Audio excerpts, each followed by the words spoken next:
merci à vous tous d'être là. Merci à Christian Bier, à Philippe Ménard et à Alain Kleinberger pour l'organisation, la conception, la mise en œuvre de ce colloque et de ces journées de réflexion.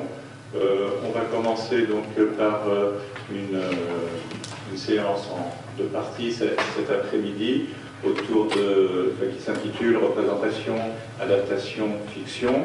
Et donc, on entend bien dans cet intitulé que le mot qui est au centre de l'énoncé, c'est celui qui va nous occuper maintenant, représentation et fiction étant partie prenante de l'ensemble de la définition de ce colloque, avec donc la question de l'adaptation, la question du trajet vers certaines modalités de représentation particulière au cinéma et au théâtre qui viennent d'une source différente. Cet enjeu du cheminement qu'il est, je trouve, tout à fait logique et légitime de poser un peu au départ comme lancement pour l'ensemble de cette réflexion. Donc l'après-midi va être divisé en cette partie de l'après-midi dont nous nous occupons pour l'instant va être partagée en deux cycles. Tout d'abord, nous allons entendre Omer Bartov et Cinéma, puis nous aurons un premier moment d'échange avant d'entendre Catherine Tokyo, nous espérons vivement l'arrivée, et Stéphane Beau. Je vais donner tout de suite la parole à Omer Bartov, qui est donc professeur d'histoire à Brown University et qui je passe volontiers. Merci beaucoup. Je vais faire mes excuses que cette conférence est en anglais, parce que pour moi, en français, ce sera un peu trop difficile au moment. What I will try to do this afternoon is to present to you some central points presenting the book, whose cover you're seeing here, The Jew in Cinema, subtitled From the Garden to Don't Touch My Holocaust. And I will mention these two films at the beginning and the end of my talk. And hopefully this will touch on some issues directly and indirectly that concern this conference. The book traces the dialogue between the cinematic representation of Jews as perpetrators, as victims, as heroes, and as anti-heroes. In other words, what the book does, it examines the manner in which such representations inform each other and are fed by or react to stereotypical depictions of Jews dating back to the early days of cinema and often rooted in age-old prejudices about Jews. The figure of the Jew has appeared in a variety of roles in cinema and literature, ranging from the comic and nostalgic to the tragic and epic. My own study focuses on a single, albeit pervasive theme: how the cinematic Jew, and I talk here about the Jew in inverted commas because it's the type, reflects the popularization, transformation, resistance to, and reintroduction of anti-Semitic imagery. Although the book discusses well over 70 films, it does not offer a comprehensive history of movies about Jews, or even analyze all works pertinent to its particular focus.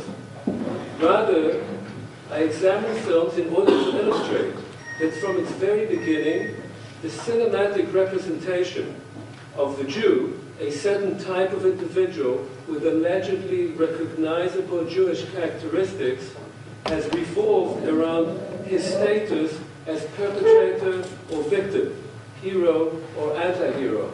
I speak here about the Jew as male for some reasons that either I'll mention later on or we can discuss later, but it's primarily about the male figure of the Jew.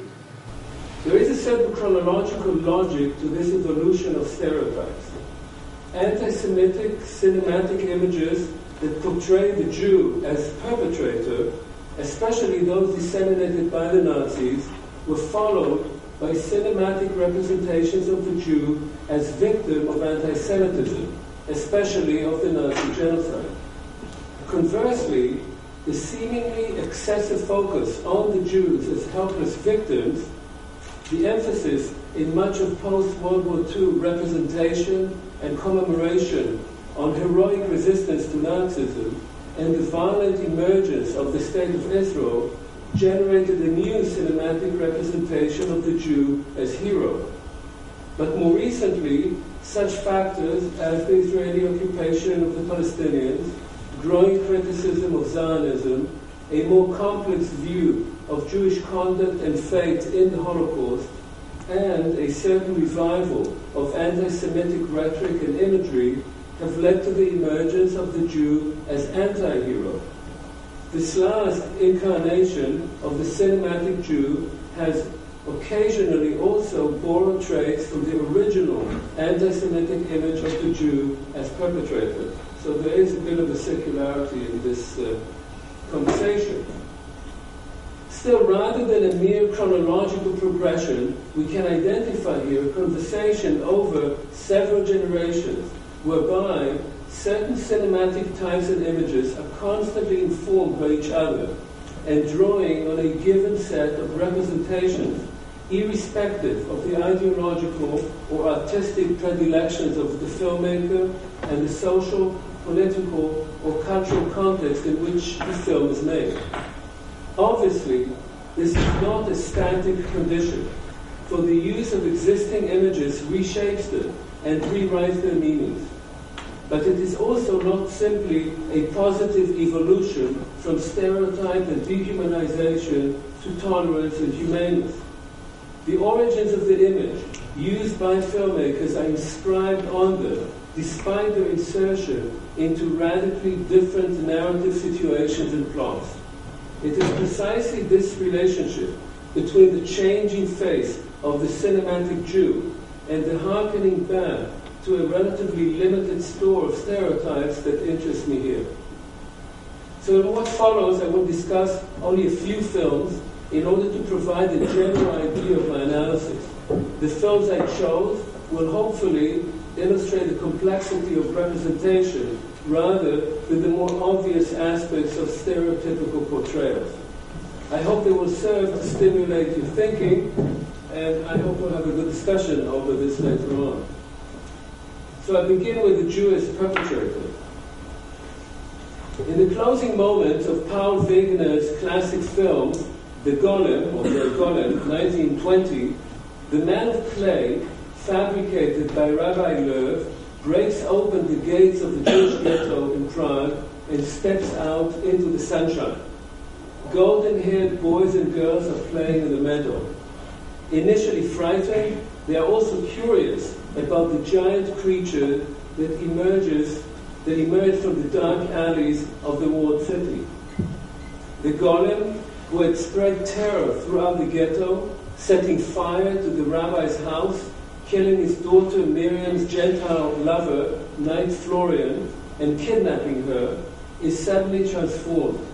He lifts up one of the children, looks into his light, joyous eyes, and for the very first time since his creation, a faint smile appears on his forbidding face. Then the child playfully pulls out the star embedded in the golem's chest, containing the secret word that gives the giant life, and the golem collapses on the ground. Soon, the blonde children gather around the prostrate corpse, their happy giggles and wreaths of flowers making their affinity with the knight Florian, who habitually carried a flower in his hand or mouth until the golem hurled him to his death from the tower by order of Famulus, the jealous rabbi's assistant. Then the Jews, with their distinctive pointed hats, storm out of the broken gate, kaftan-wearing, black-bearded, gesticulating figures, both frightened and frightening at the same time. The children run off. The golem is carried back into the city. His moment of happiness was brief. Now he will become a mountain of clay once more until he's called again to serve his Jewish masters. But this is a curious scene. The Golem of Prague, an old Jewish tale with roots that date back to medieval legends and commentaries, is of course about the rescue of Jews from Gentiles. Revived in the late 19th and early 20th centuries, the Golem featured in numerous works of fiction. Wegener's film was inspired by Gustav Meyring's 1915 novel Der Golem. Fabricated by the Jews to protect them from their foes, the Golem is a tool of power and violence that can be turned against his makers. It consequently has to be destroyed.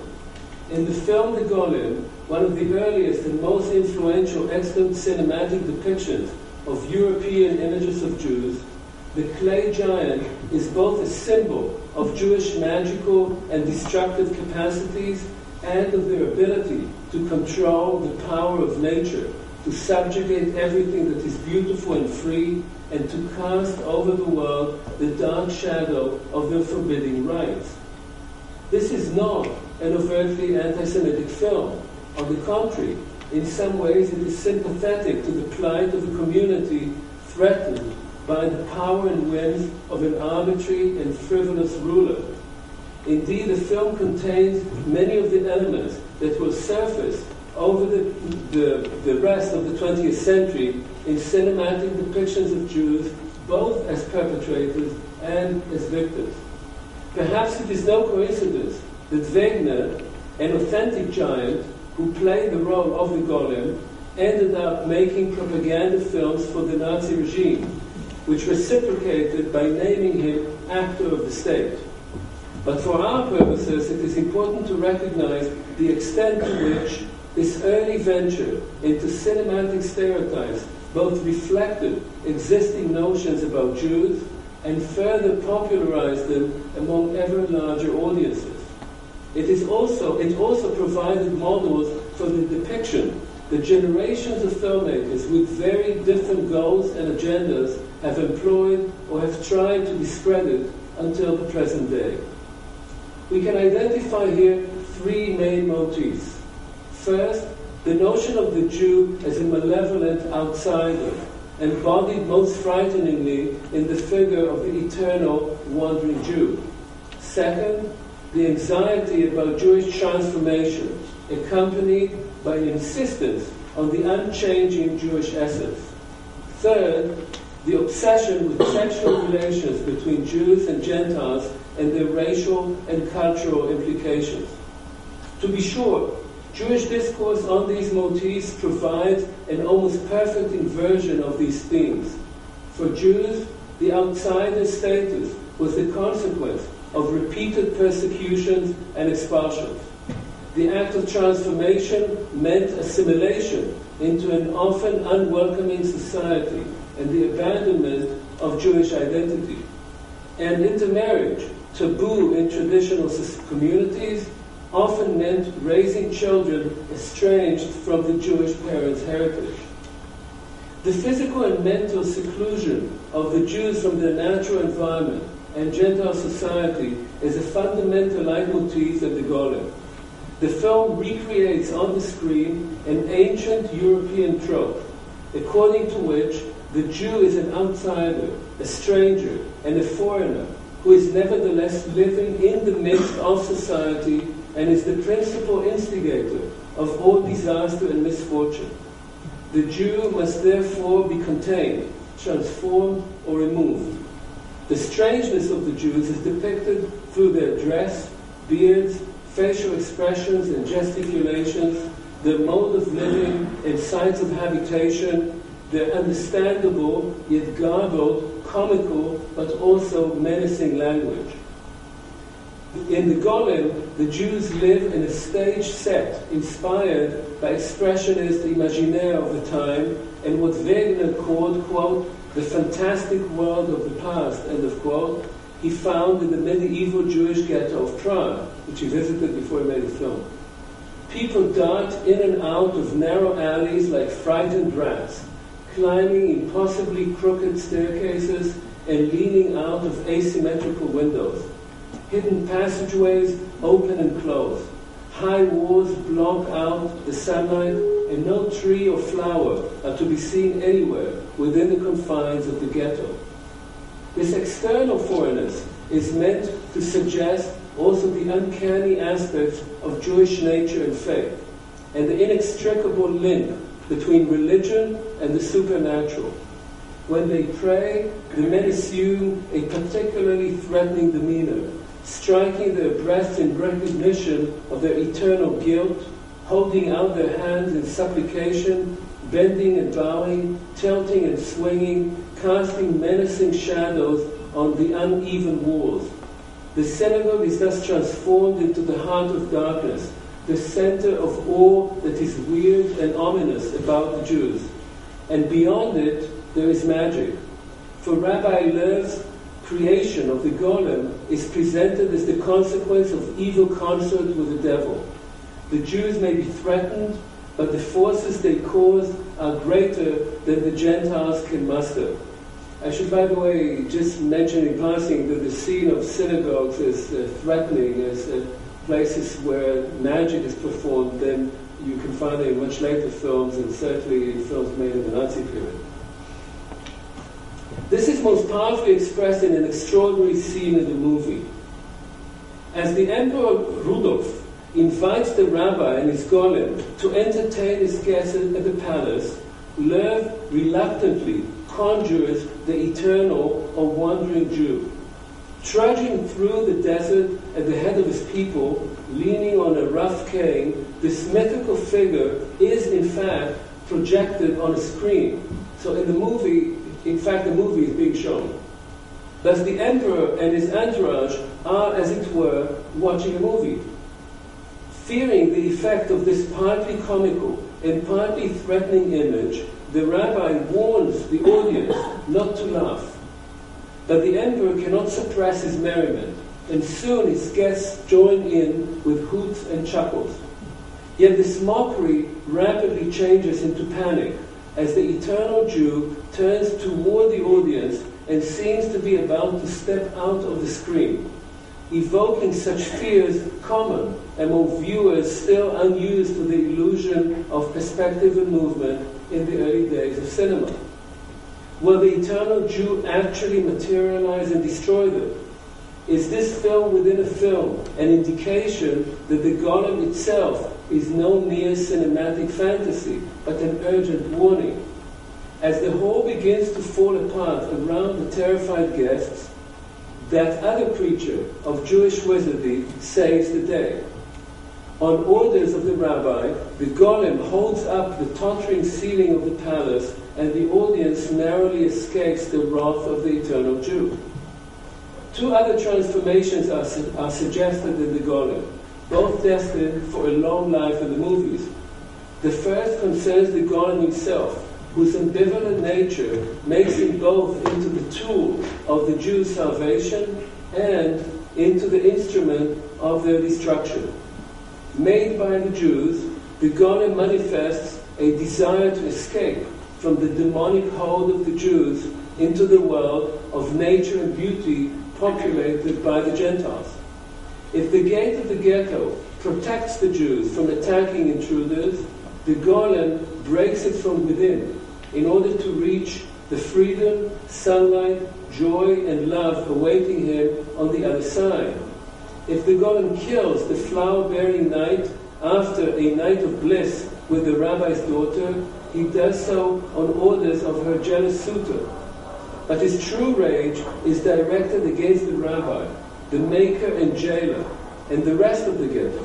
Once out of the walls, the sunlight and blonde children transform him into a harmless, gentle ogre.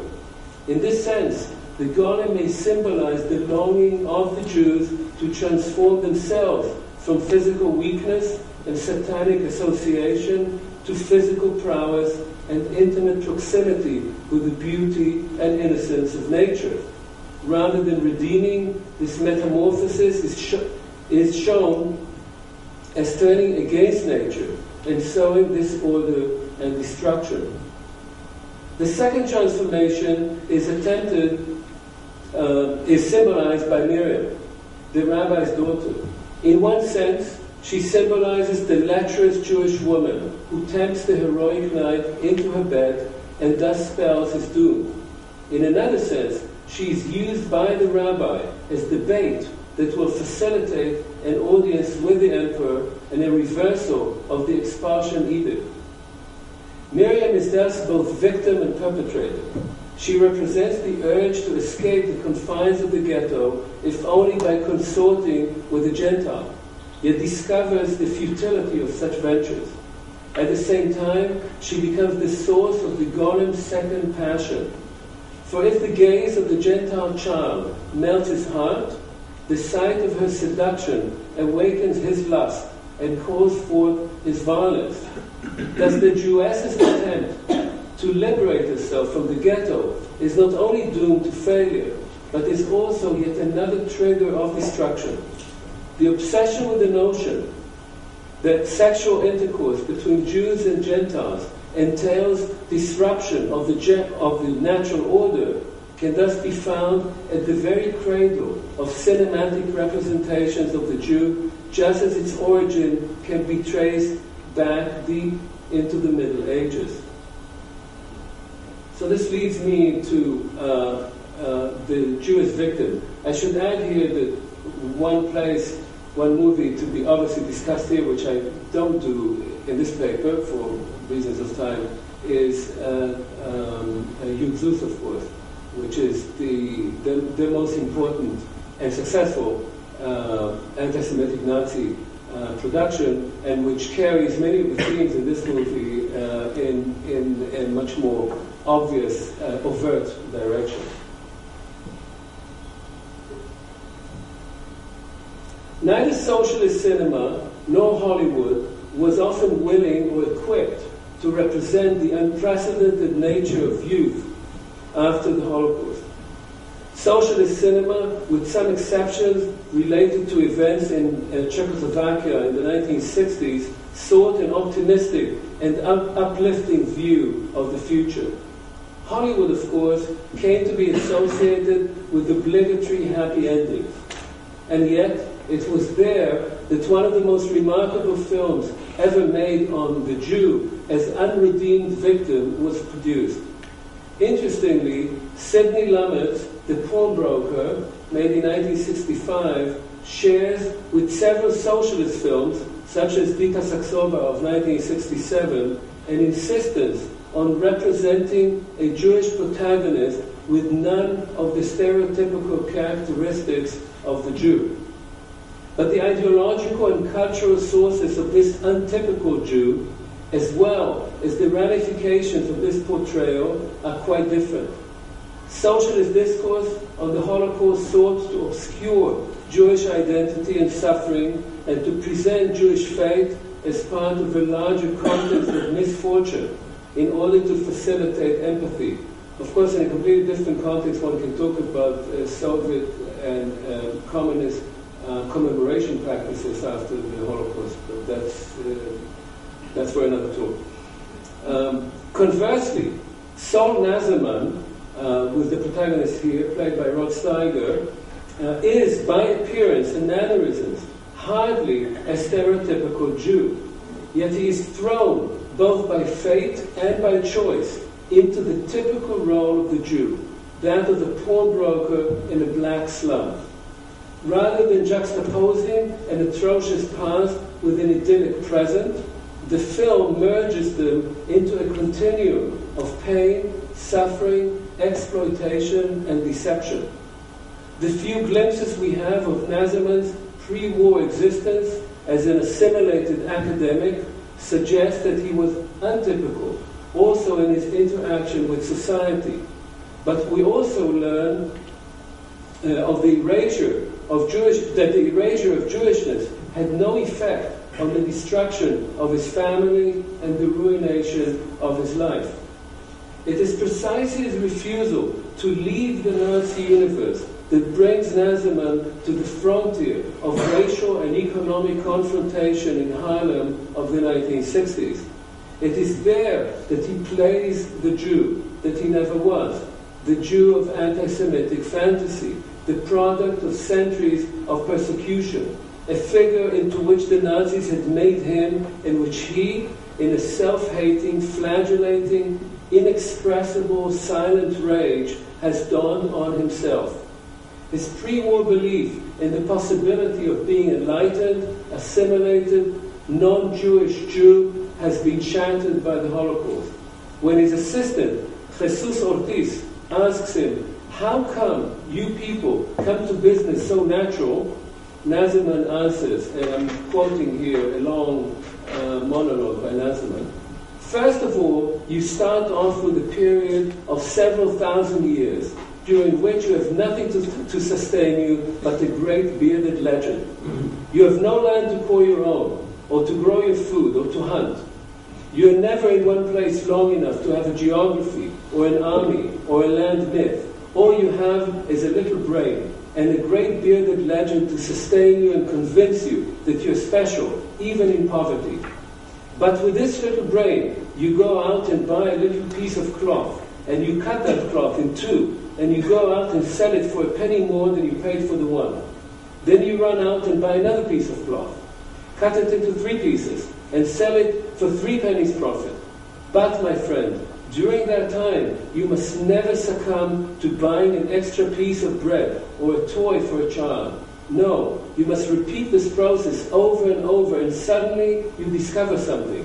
You no longer have any desire, any temptation to dig into the earth or grow food, or to gaze at the limitless land and call it your own. No. You just go on, repeating this process over centuries, over and over, and suddenly you make a great discovery. You have a mercantile heritage. You are a merchant. You are known as a usurer, a man with secret resources, a witch, a pawnbroker, a sheeny, a mocky, and a kike." End of quote. While Nasserman's occupation in the formerly Jewish but now black ghetto is almost impossibly stereotypical, he derives no pleasure from it, evokes no sympathy, and seems to have no compassion for anyone.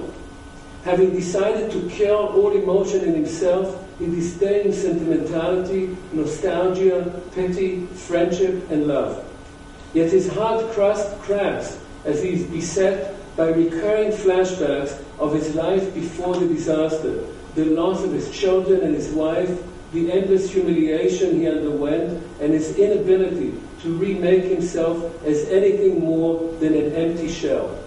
Nasserman's post-war world is hell, a life to be endured after death, not the paradise that we expect survivors to have felt themselves entering following their liberation.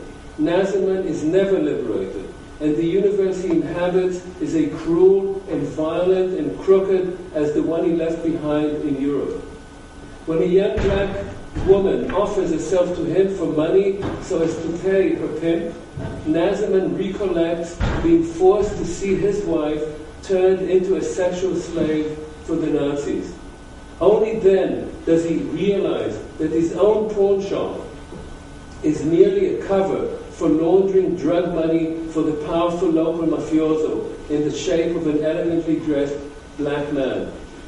Traveling in the subway, Nasserman recalls his son slipping out of his grasp and being trampled to death on the transport to the camps.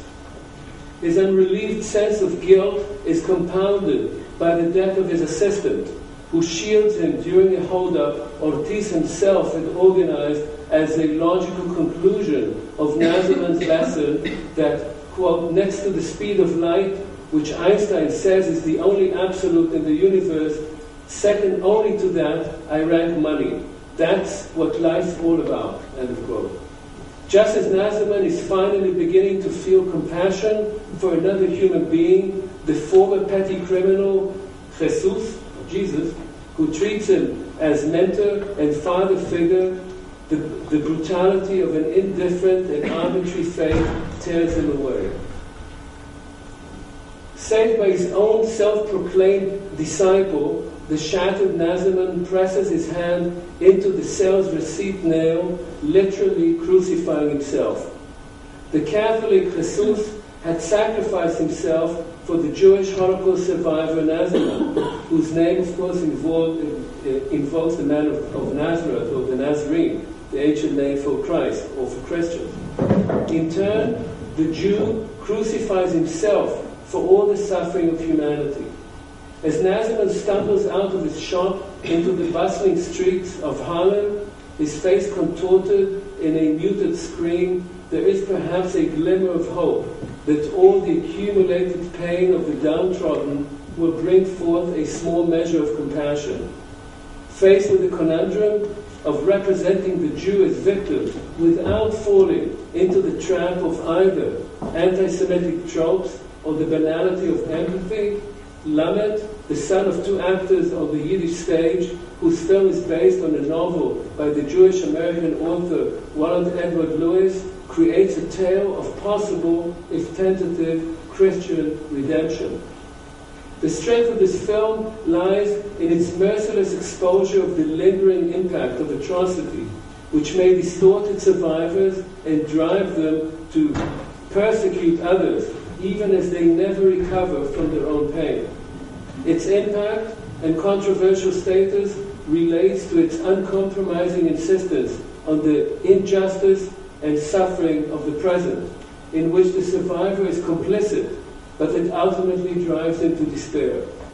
The pawnbroker creates a non-Jewish Jewish victim who chooses to transform himself into the most persistent stereotype of the Jew as a response to a complete loss of faith in human civilization and progress. It sketches a repulsive yet crushed man whose suffering cannot arouse sympathy, but whose condition is nonetheless heart-wrenching. And it depicts a world which remains indifferent to pain and sorrows and keeps producing ever more victims.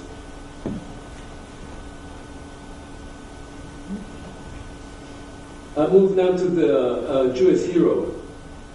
A very different non-Jewish Jewish hero was created by the Polish director Andrzej Wajda in his film Korczak of 1990.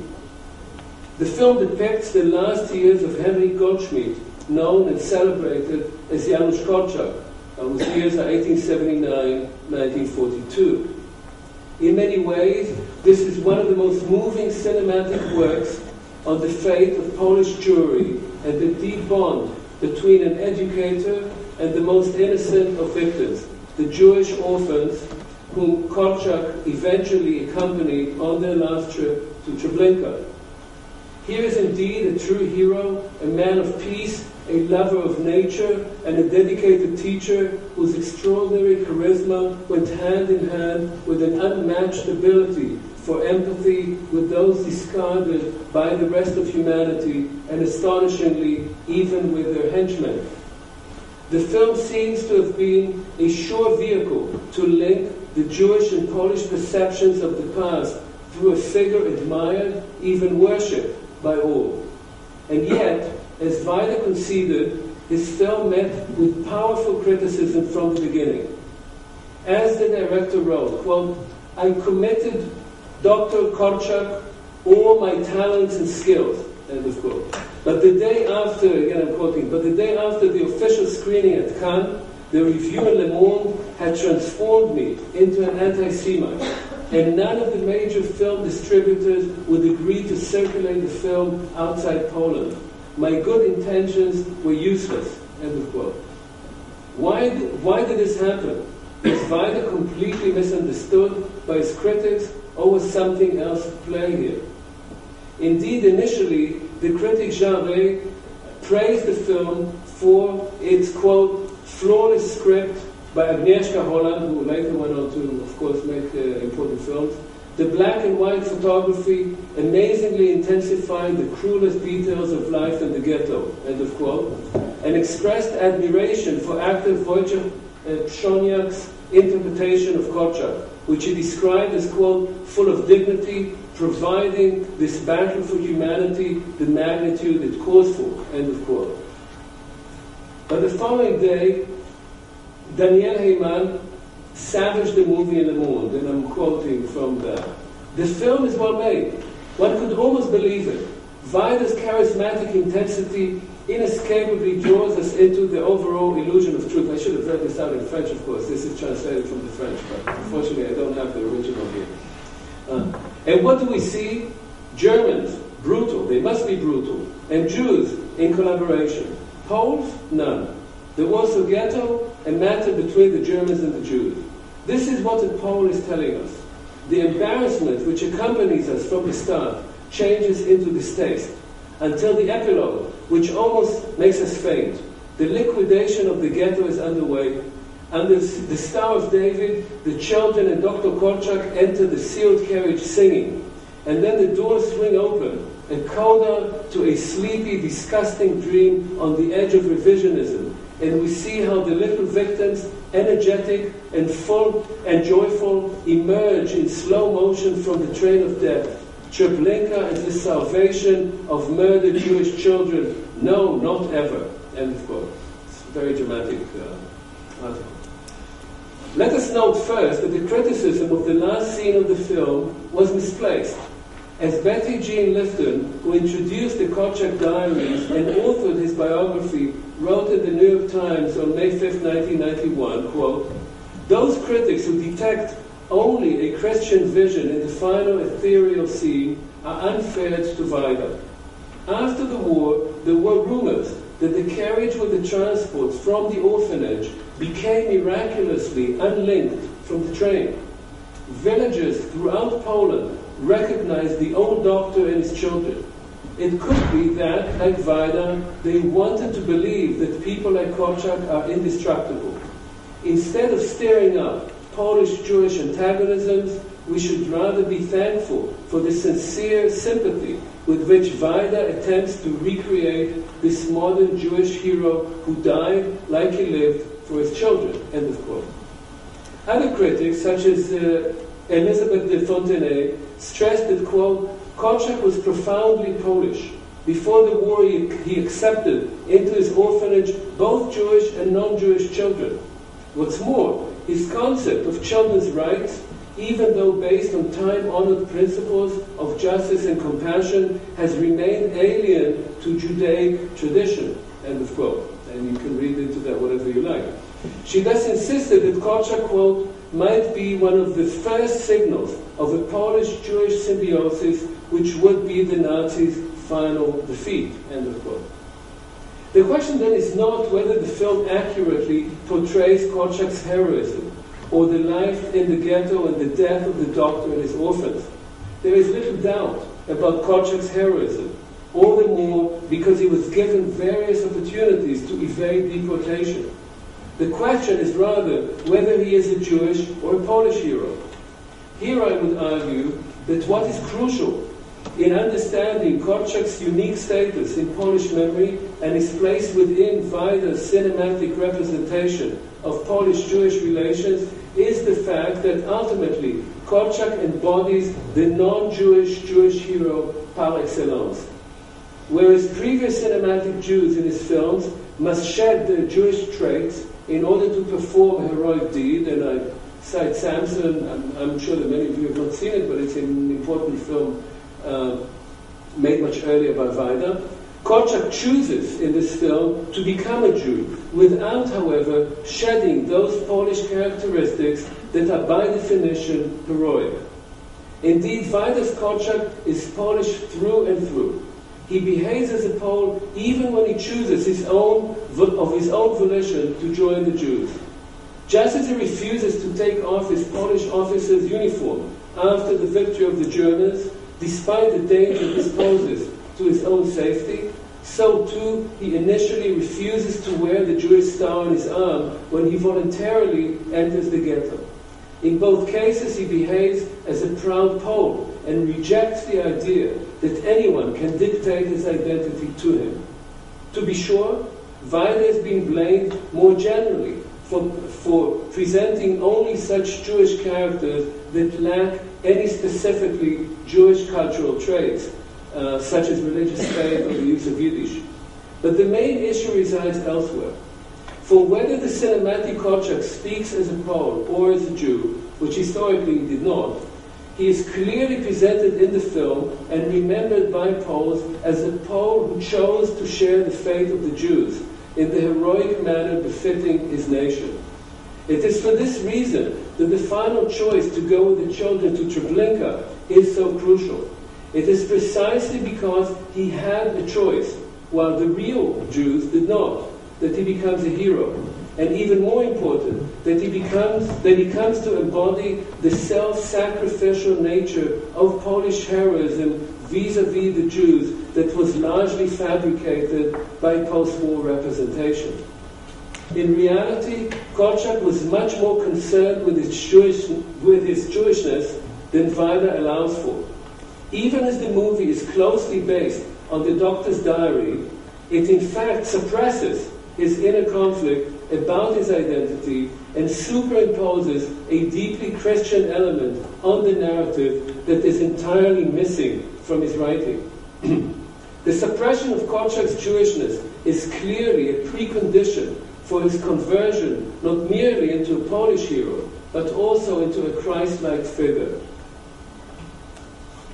Even more crucially, in one of the key moments of the film, Weider transforms a scene described in the diary with typical irony and self-criticism by Korczak into a powerful pietà that converts an innocent Jewish child, the ultimate victim of Nazism, into a saint, adding a curious subliminal twist that has remained largely known only to the director himself. In the scene, one of Korczak's children is filled with guilt upon hearing of his mother's death. Korczak tries to soothe him, lays him in bed, bends over him, and holds his hand. And then, for the duration of a single frame, visible only when digitalized, a clearly drawn halo appears over the boy's head. This orphaned, famished, emaciated child who cannot forgive himself for having abandoned his mother and is destined soon thereafter to be murdered himself, this wretched representative of 1.5 million murdered Jewish children enters our subconscious in the form of a Christian saint. Here is the invisible core of Weider's non-Jewish Jewish hero. Victimized as a Jew, he is glorified as a Pole and worshipped as a saint. So that's on the hero, one perspective on the hero. And I move to the Jewish anti-hero. I'm sorry that some of the images here are pretty blurry. They were taken early on from video on copies rather than the way it would have been done now. So they're unclear. Daniel Wachsman's film Hamsin from 1982, or East Wind as it's called in English, along with several other Israeli films of that period, is an allegory both of the Arab-Israeli conflict and of the reversal of roles between perpetrator and victim, and between the diaspora Jew and the Israeli. The goal of Hamsin is to expose the injustice of occupation. But while it delivers this message with uncommon power, it also reflects the contradictory Israeli predilection both to legitimize forceful action and to empathize with the weak and the downtrodden. This is a difficult exercise because there is no clear parallel between the Jew in Israel and the anti-Semite in Europe, or between the Palestinian and diaspora Jewry. But the very suggestion that while the Holocaust might have proved the necessity of Zionism, Israeli Jews seem keen on reversing the roles internalized by the diaspora over millennia of exile is so scandalous that it draws attention even when it is merely hinted at. Hamsin carefully weaves in, but entirely reverses, the meaning of several themes found in earlier representations of the Jew in cinema. And to what extent this is conscious or not is another question. Gdalia, now the fact that the main protagonist is called Gdalia is itself telling one can talk about it. There's all kind of literary associations with that name. Gdalia, a Jewish landowner in the Galilee, wants to purchase land from the local Arabs in order to create a cattle ranch. Warning his Arab neighbors that their lands will soon be confiscated by the Jewish state, he also draws on the respect of the elders for his now deceased father. But the younger Arabs view him as a mere tool of their removal. Conversely, Dalia's Jewish neighbors resent his dealings with the Arabs and are scandalized by his close friendship with this Arab laborer, Khalid. In the midst of the escalating conflict between the two communities, Dalia discovers that Khalid is sleeping with his sister Chava. In a fit of rage, he murders Khalid by unleashing a bull that gores him to death. This tragedy of Jewish-Palestinian relations contains various echoes of Jewish and anti-Semitic visions of the diaspora. The Arab who tries to collaborate with the Jew ends up by defiling his sister and must therefore be killed. The Jew who believes that one can work with the Arabs is betrayed by his Arab friend, thereby justifying the prejudices of the other Jewish farmers. While the Jews cultivate the wasteland, the Arabs mostly drink coffee, smoke cigarettes, grumble, and plan acts of sabotage and vengeance. In an almost direct inversion of anti-Semitic imagery, the Jews are active producers while the Arabs are shifty, untrustworthy, destructive elements. On the face of it then, this is the story of Jesus as a Palestinian farmhand. In fact, however, Khamsin reverses these conventional Israeli views and proposes a far more subversive perspective on reality. At the same time, however, this assault on Israeli self-representation as both creative and enlightened also constitutes a return to the traditional anti-Jewish rhetoric of the diaspora. From this vantage point, the Jews are newcomers to a land that belongs to others. Set on changing all customs and rules to suit their own needs, they may also tire of the entire undertaking and move elsewhere, manifesting their essence as a wandering people. Such links to the land as Dalia's parental house are either abandoned or turned into museums. Thus history and tradition have only commercial value. Because the Jews penetrate the land as a disruptive element, acting against the natural and social order, their very presence engenders resentment and violence. Thus Khamsin offers a complex set of contradictory models superimposed on each other. The Jews are big and strong farmers, more akin to the goyim of Jewish law than to stereotypes of urban intellectuals and Hasidic shtetl dwellers. Gedalia takes on characteristics of the American cowboy, riding his horse in a cloud of dust against a hot wind blowing from the desert. The Khamsin that represents the simmering political, ideological, and sexual tensions in the seemingly eternal struggle over land between Jews and Arabs, farmers and ranchers. The ultimate release of this tension, first through sexual love and then through physical violence, is as inevitable as the gunfight at the end of High Noon. Yet Dalia's mother, as we learn in the film, comes from a bourgeois background and sends her daughter Chava to the university. Chava herself symbolizes the liminality of these Jewish characters. On the one hand, by sleeping with Khaled in the parental home they rebuild together, she expresses a desire to return to a mythical rural solidarity, together with the sexually potent other controlled by his female intellectual mistress. On the other hand, Chava appears on the scene as an outsider, a colonial tourist who will eventually end up in more elegant and sophisticated urban surroundings.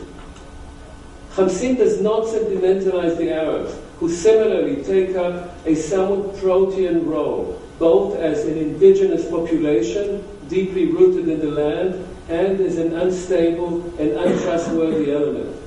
Thus, while the cinematic Jew shifts between being a goy-like farmer and a rootless wanderer, the Arab shifts from being a Jew-like victim of racial prejudice and domination to a Jew-like parasite, betrayer, and race polluter. Khamsin never opts for the Palestinian perspective, even as it depicts the plight of the Arabs in a much more empathic manner than is generally the case in Israeli cinema. Nor does it entirely take up the view that the Palestinians are the Jews of the Middle East, with its simplistic corollary that the Jews in Israel are for the Palestinians what the anti-Semites or the Nazis were for the Jews in Europe. Nevertheless, Hamsin shows all the signs of having internalized close to a century of cinematic representations of the Jew and transposing them onto Israeli reality. Ultimately, this is a film about the transformation of the Jew. So I'm moving now to the last film, and I'll shorten this. This film, made in 1994 by Asher Tlalim, is called Don't Touch My Holocaust. It's an extraordinary film that any of you who haven't seen it should try and find. It's based on a play by another Israeli, by Dudi Maayan, called Arbeit macht frei von Deutschland Europa, which is German Yiddish for work liberates from the death land of Germany, of Europe, which was performed in Israel in 1993-1996.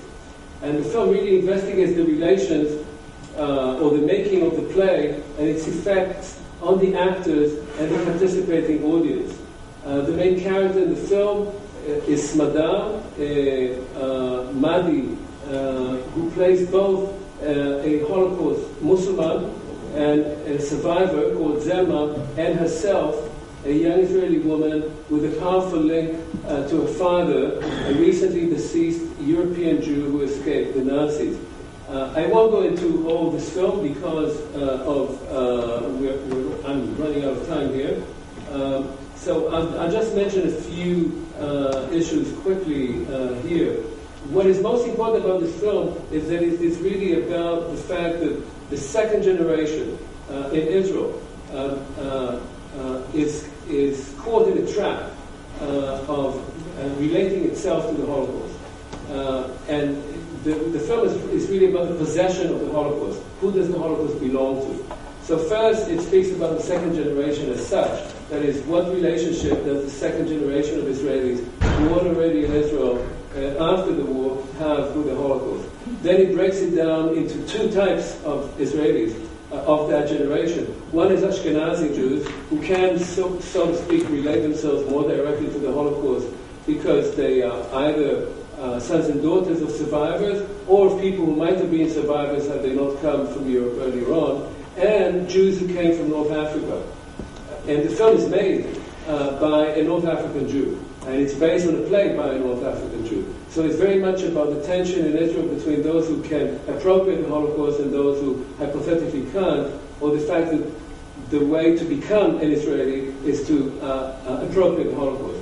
That if the Holocaust is yours, then you become a true Israeli. It then speaks about the relationship between that generation of Israeli Jews, whether Sephardi or Ashkenazi, and Arabs of that generation. And one of the main characters in the film is, again, a man called Khaled, who plays himself and who actually worked at the time as an instructor or a guide in the Holocaust Museum in northern Israel. And finally, the film takes the play to Germany and to an encounter with the second generation of Germans in Berlin, as the play is shown, and in some ways makes Germans of that generation, complicit in the events of the play itself. It throws them into the play, and what I have here is some images, both of that.